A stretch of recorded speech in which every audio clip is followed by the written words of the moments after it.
So you've opened Illustrator and you want to create your very own logo design that you'll use as a watermark in your photographs. I'm going to hit File,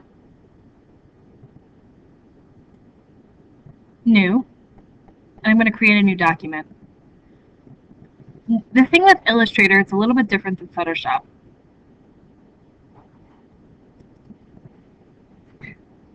So here I'm going to title it Watermark. And I'm going to throw my last name in there so it's not confusing. And my units of measurement over here are going to be inches, because that's what I understand. And I just want it to be, let's say it's a regular 8.5 by 11 inch document. I think that there is a setting, letter, perfect. Then I'm going to go ahead and hit OK. This is just like Photoshop, just a little different. It's more for drawing and designing and logo design and branding and all of that kind of stuff. If we hit Window, you can go to Layers, and it should view your layers. Mine is not viewing for some unknown reason. So here are my layers right here. It's the same as Photoshop again, except for this is a little different. You don't have to necessarily be changing your layers constantly. If you'd like, you can insert your picture. So let's go ahead and get a picture. You hit File, Place. This is going to be the design that I'm tracing over.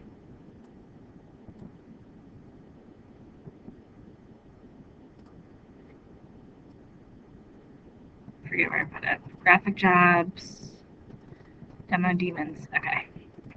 So I'm actually going to work on partially a logo design that we call a watermark for a company, even though it would never look like that, because that would be scary. So I have this on this layer. If I go ahead and lock it, put a pad lap on it, add a new layer. So now this won't move or be affected, but I can trace this using this layer right here. I can trace with my line tool, with my pencil tool, so I can physically trace my hammers, and I can draw what I want to draw. Okay? And you can trace over the face and do whatever it is you need to do. After you're done tracing, you can turn off the layer, layer 1, which is, we'll call it our original photo, original artwork. And then we'll call this our graphic design, or graphic art. And now if I turn off my original artwork, you can see what you're left with. That's what I have so far. I didn't do the hammers. Real quick to go over some tools. This is your pencil tool. When you have, this is over here in your left-hand corner is your fill and your stroke. My fill is currently turned off, but my stroke is turned on. Stroke is the actual, it's putting, it's highlighting and putting a line. It's just the line.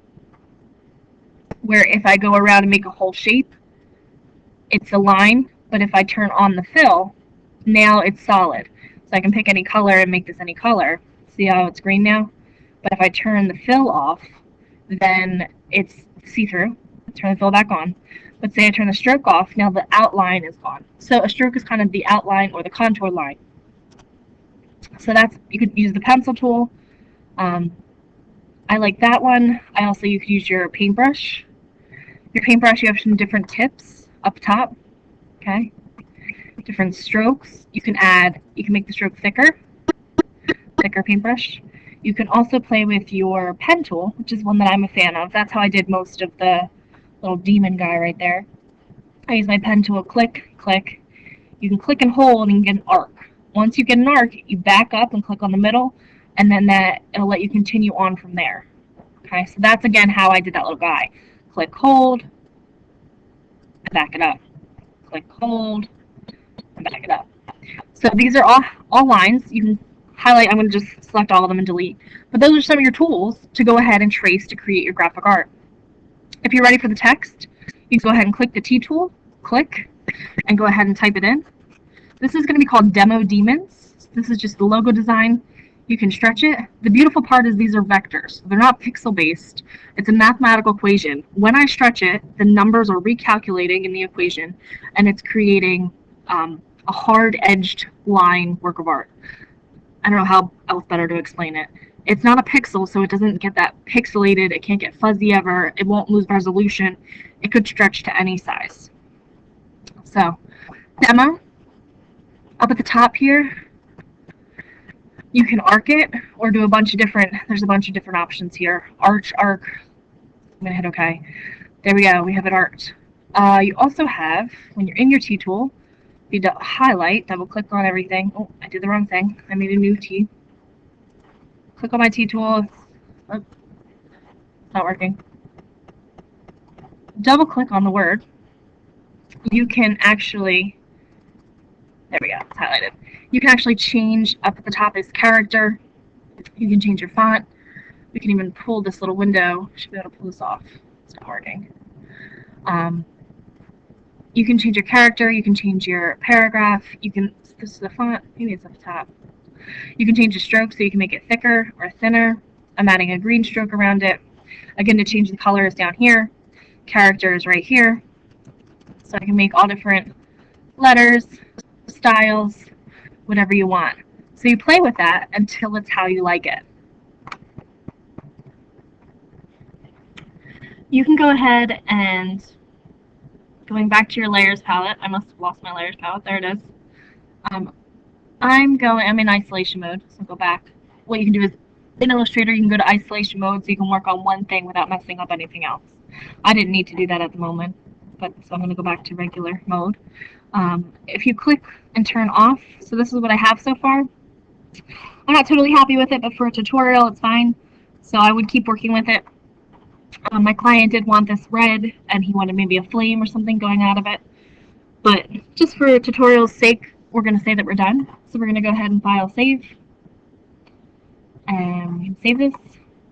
I'm going to just throw it on my desktop, call it Watermark Blakely, hit save, save it as an Illustrator file, and save. Okay.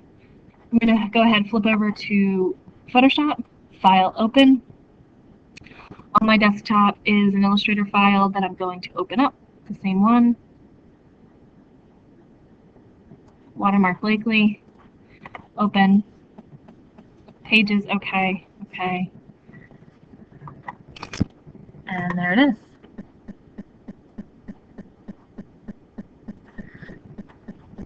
When the Illustrator file came in, it came in transparent, and I just forgot about that. So to make it look normal, we're going to add a new layer right here in our layers palette, layer, new layer. I already did that. I'm going to call it white, just so that we can see. We're going to give ourselves a white base right here. Use the paint bucket, make sure you're on white with your color picker, and fill white. Now my layer 1 is actually transparent, so we can turn that up. So here you can click on your move tool, show transform controls, and shrink your picture. But here it is, here you have it. A nice vector. You can put this into any photograph. So let's say we're going to duplicate layer. I'm going to send it over to Frankie. Here's my picture of Frankie, the dog. And I'm going to shrink it. And I'm going to just turn the opacity down on Frankie. So there it is, nice and transparent. A little watermark over Frankie. Maybe 40% is too light. Okay. Again, that's a terrible watermark for any photography company, but it's just what I was currently working with and what was on my computer. You could also turn it into a stamp.